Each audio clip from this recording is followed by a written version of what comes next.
welcome to Mr. Randy's Wine and Spirits. I'm Mr. Randy, and today we're doing another episode of Final Pours. Now, if you're new here, welcome. Maybe hit the subscribe button if you like what you see. Leave a comment if you don't. Leave a comment anyways. So, welcome to a final pour. So, on the final pour is the final stage, the third and final stage of the review process of a bottle of whiskey. The first step is called off the rip. I bring the bottle home, I crack it open, I have the first pour, and these are my first impressions of the whiskey. Usually I did this off screen, but now I'm sharing it with you as a full transparency of the review process. The second stage is the full review, usually about halfway.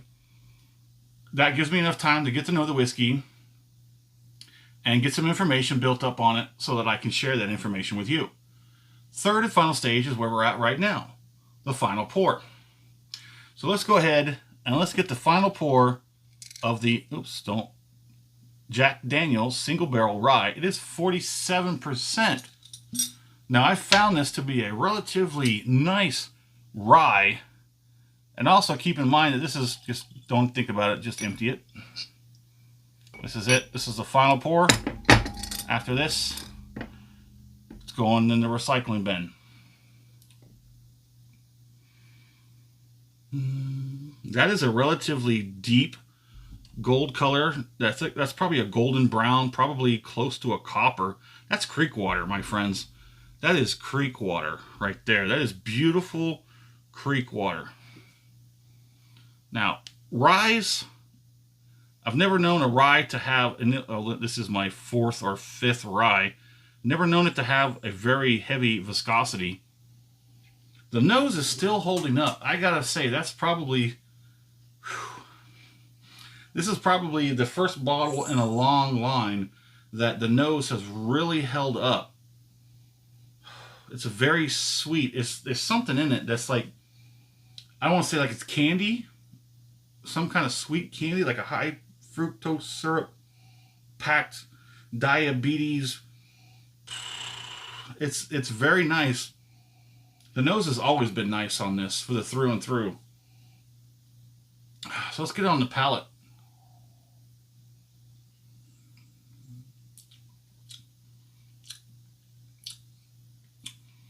Do you think the single barrel and the higher proof point are relative to how strong it stays? I mean, yes, the caveat being that this is a 375 bottle and not a standard full-size 750.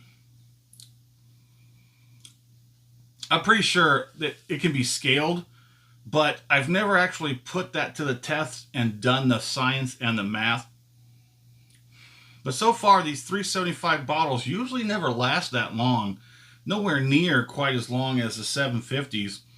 But then again, I feel like the 375s, the smaller bottles, I need to go a little easier on them because you're gonna burn through them a lot faster. I try and keep it relatively the same as the bigger bottles. Not everybody offers the smaller bottles. You get a lot of like 50 milliliter sample bottles of all kinds of things. And I really don't think that's fair. But yeah, some of these, the larger bottles, the standard 750 bottles that are like way above $60, you can get like a 50 milliliter bottle. In my area, the standard, regular, everyday 50 milliliter sample bottles are usually anywhere from like $2 to $3. And if it's a 99-cent bottle, skip it. Just don't think about it, skip it. It has to at least cost $2 or $3 or it's not going to be worth it. And then on top of that, I would suggest getting a few of those bottles and maybe pouring them together in like an old empty bottle or something, letting it sit for like a week, and then you could start drinking it and judge it. If that's how the route you want to go for judging some of those unattainables. Let's get one more on the palate.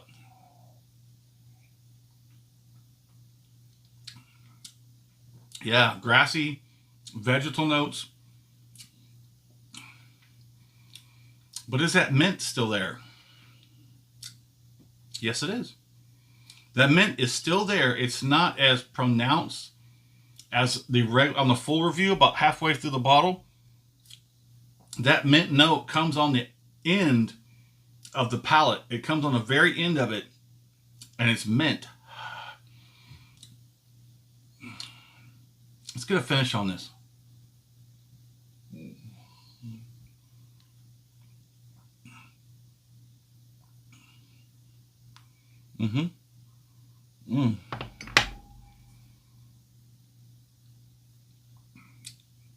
A Kentucky chew for a nice, beautiful single barrel Tennessee straight rye. Now this is Mr. Randy's second Jack Daniel. The first one was the old number 7. Mr. Randy's father was a JD man. Unfortunately, he didn't take his whiskey straight or neat. He mixed it with Coke, so he was a Jack and Coke man.